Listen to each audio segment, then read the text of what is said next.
1 Corinthians chapter 1, verses 27 through 29. But God chose the foolish things of the world to shame the wise. God chose the weak things of the world to shame the strong. He chose the lowly things of this world and the despised things and the things that are not, to nullify the things that are, so that no one may boast before him. What does it mean to be successful? What standard for success are we to follow? Is it how high one can climb the ladder at their job? Is it the amount of people one has in their congregation? Is it the amount of degrees that we have behind our name? Or the amount of social influence one may have? Who are the ones that were considered successful in the Bible? Who are the ones who were not considered as such? Amos the prophet was just a shepherd. A shepherd was an individual who was without high stature, yet he confronted the leadership of Israel who led them astray. Amos chapter 6. Woe to you who are complacent in Zion, and to you who feel secure on Mount Samaria, you notable men of the foremost nation to whom the people of Israel come.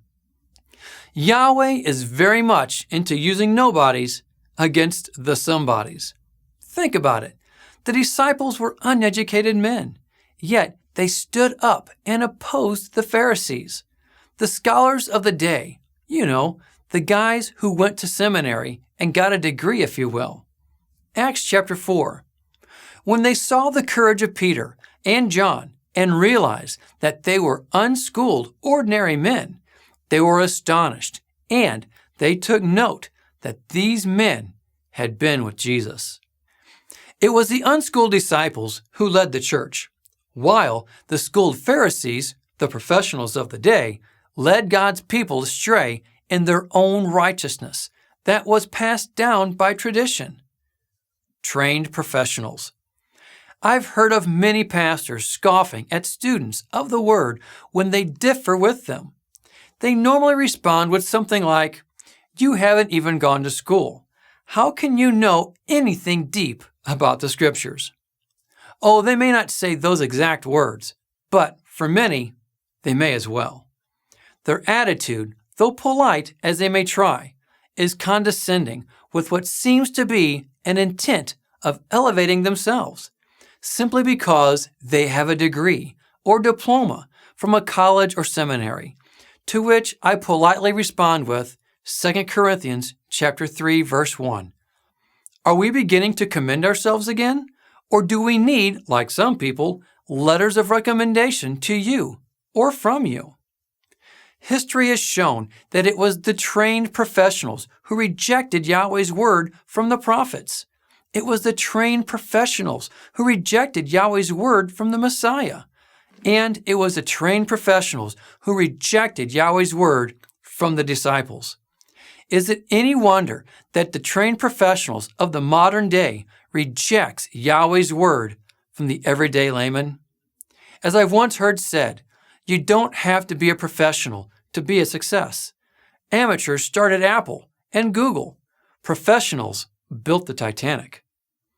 The trained professionals of the day have many people following them simply because of their position, education, or even charisma.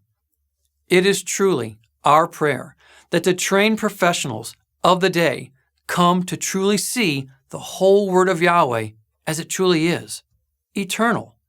Otherwise, they may soon find themselves as the trained professionals mentioned in the Scriptures found themselves, under judgment.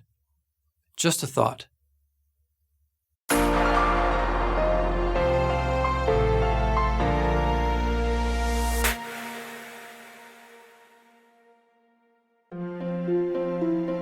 It is because of you, our generous supporters, who make it possible to offer these high-quality teachings completely free of charge.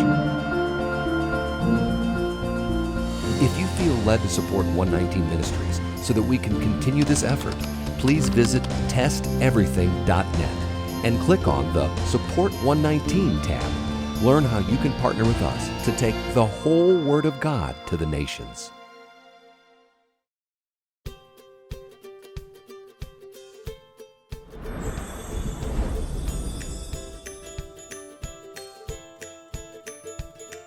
Welcome to The Whole Word, an introductory teaching to Hebrew roots by 119 Ministries.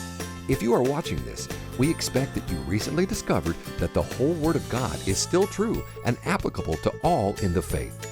But you, like countless others coming into this understanding, likely have many questions. Our goal is to try to bring you clarity amidst all the confusing information that you may have come across in your pursuit of truth. Despite your denominational background, you might be asking yourself, where do I even begin? This teaching will cover the application of many of the fundamental commandments found in the Torah. 119 Ministries presents Welcome to the Whole Word.